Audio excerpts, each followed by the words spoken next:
عقل حلال، عقل حرام سے روکا گیا ہے۔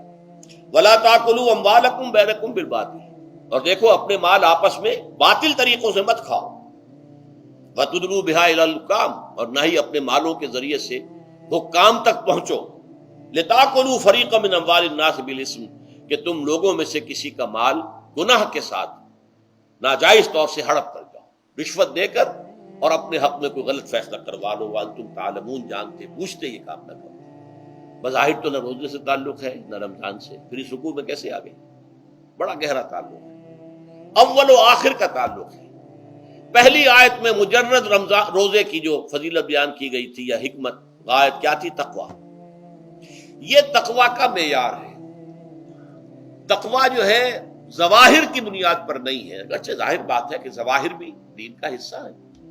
حضور کی سوادہ قطع اختیار کرنا یقیناً ایک نیکی کا کام ہے، ہر چیز میں حضور کے نقش قدم پر چلنا، لیکن یہ ظواہر پر نہیں ہے۔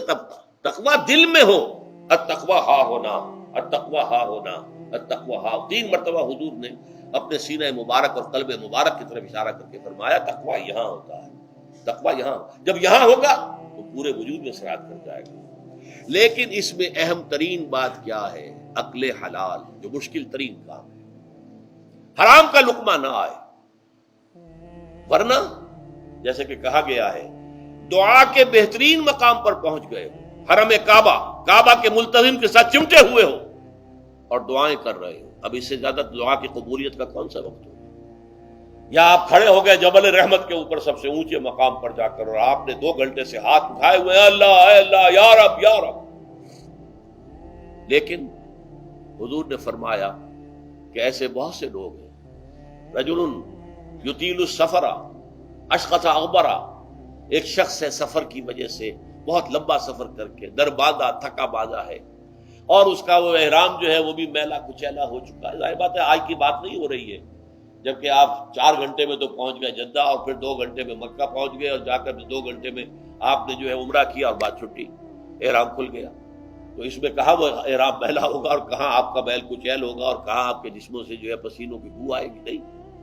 لیکن جو یہ سب کرتے تھے اور پھر کعبے سے ملتزم سے چمٹ کر دعا کرتے تھے، یا رب یا رب، یمد یدہ الی السماء، وہ ہاتھ اٹھاتا ہے آسمان کی طرف، یا رب یا رب، وَأَنَّىٰ يُسْتَجَابُ لِذَٰلِكَ، اور اس شخص کی دعا کیسے قبول ہو؟